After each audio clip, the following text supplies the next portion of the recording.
Halo semua, Assalamualaikum. Ketemu lagi sama aku, Devinalita. Hari ini aku bakalan ngajak kalian buat Quran journaling lagi. Buat kalian yang mau ikutan ngejurnal, bisa langsung siapkan referensi, buku catatan, dan apapun itu.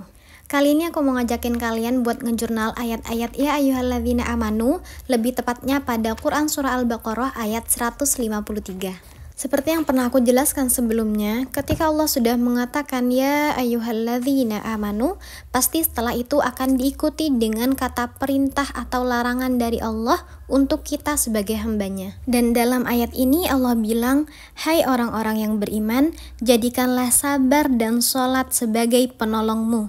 Sesungguhnya Allah beserta orang-orang yang sabar. Arti kata sabar secara lateral adalah mencegah dan menahan diri.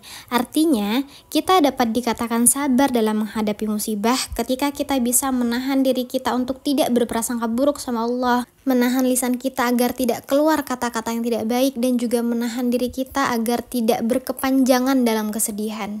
Gak mudah memang, makanya dalam Quran Surah Zumar ayat 10 Allah bilang Allah janjikan pahala tanpa batas untuk orang-orang yang sabar. Buah dari kesabaran itu mungkin tidak kita lihat di dunia, tapi yang pasti Allah sudah siapkan balasannya di akhirat dengan balasan yang jauh lebih baik. Dalam tafsir Ibnu Katsir, sabar itu dibedakan menjadi dua macam, yaitu sabar dalam meninggalkan hal-hal yang diharamkan dan juga dosa-dosa, dan juga sabar dalam mengerjakan ketaatan dan amal-amal sholih.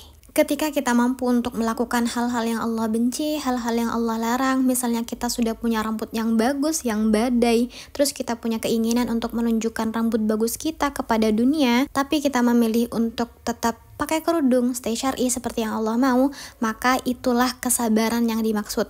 Kesabaran dalam ketaatan dan juga meninggalkan dosa-dosa. Gak mudah memang, melakukan sesuatu yang berkebalikan dengan hawa nafsu kita sebagai manusia, itu memang sulit. Makanya dalam Quran Surah Az-Zumar ayat 10 Allah menjanjikan pahala tanpa batas untuk orang-orang yang sabar. Sabar dalam hal apa? Yaitu dalam melakukan yang Allah perintahkan dan menjauhi segala larangannya. Kemudian ada jenis sabar yang lainnya, yaitu sabar dalam menanggung semua cobaan dan musibah yang Allah berikan. Dalam sebuah hadis Rasulullah mengatakan, sungguh mengagumkan perihal orang mukmin itu. Tidak sekali-kali Allah menetapkan suatu ketetapan baginya, melainkan hal itu baik untuknya. Jika dia mendapat kesenangan, maka bersyukurlah dia, dan ini adalah yang lebih baik baginya. Dan jika tertimpa kesengsaraan, maka bersabarlah dia, dan itu pun juga lebih baik baginya. Jadi ketika kita memandang bahwa segala yang Allah berikan kepada kita, baik itu nikmat ataupun ujian, adalah kebaikan, maka kita akan lebih mudah untuk menerima itu semua. Lebih mudah untuk menjalani setiap episode kehidupan kita. Jadi yang perlu kita lakukan adalah terus berhusnuzon sama Allah. Apapun yang terjadi, jangan biarkan celah-celah kecil itu menjadi pintu masuk setan untuk kita berprasangka buruk sama Allah. Kemudian yang kedua, setelah Allah perintahkan kita untuk sabar, Allah perintahkan kita untuk sholat. Kenapa sholat? Kenapa nggak ibadah-ibadah yang lain seperti puasa, zakat, ataupun sedekah? Perlu teman-teman tahu bahwa ada backstory di balik turunnya perintah sholat. Pada tahun-tahun terakhir Rasulullah berdakwah di Mekah, waktu itu kaum mukmin benar-benar sangat-sangat tertindas. Mereka diboikot sehingga gak ada pasokan makanan.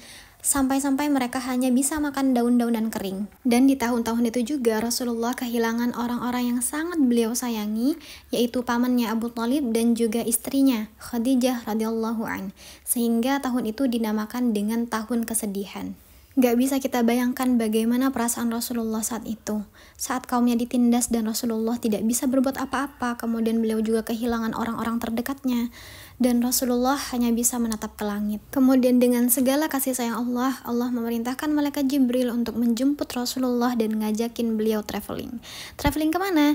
Yaitu dari Mekah menuju ke Baitul Maqdis di Palestina, dan Allah angkat ke Sidratul Muntaha untuk bertemu dengan Allah langsung. Dan peristiwa itu kita kenal dengan peristiwa Isra wal Mi'raj. Dan dalam peristiwa itu, dalam pertemuannya dengan Allah, Allah ngasih hadiah oleh-oleh buat Rasulullah sebagai penghibur Rasulullah, yaitu apa? Salat 50 waktu. Ya, kalian gak salah dengar, salat 50 waktu. Kemudian dengan usulan Nabi Musa, dilobilah salat itu dan ditawar sama Allah hingga menjadi 5 waktu seperti yang sekarang kita kerjakan. Sadar nggak sih kalau cara Allah ngasih perintah sholat 5 waktu dengan perintah-perintah yang lain itu berbeda. Perintah yang lain seperti puasa Allah turunkan dengan perantara malaikat Jibril untuk disampaikan kepada Rasulullah. Tapi khusus sholat 5 waktu, Allah yang panggil langsung Rasulullah untuk menghadap Allah dan diberikannya secara langsung. Dari sini kita belajar bahwa sholat itu Allah berikan bukan sebagai beban, melainkan sebagai penghibur kalau Rasulullah itu sedang sedih, sedang terpuruk. Begitupun juga dengan kita. Allah ngasih kita perintah sholat 5 waktu bukan untuk nyusahin kita, tapi untuk mendengarkan semua keluh kesah kita dan juga meringankan beban-beban kita.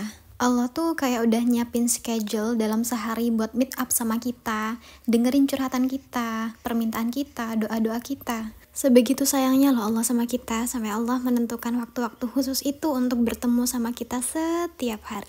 So, teman-teman jangan pernah nganggap sholat itu sebagai beban buat kita, dan sadarin kalau sholat itu adalah tanda kasih sayang Allah sama kita. So, itu aja sharing dari aku hari ini. Semoga yang sedikit ini bisa menjadi salah satu bagian agar kita bisa lebih dekat sama Allah dan kita bisa lebih menyadari kasih sayang Allah kepada kita yang seringkali tidak kita sadari. Itu aja. Assalamualaikum warahmatullahi wabarakatuh. Bye-bye.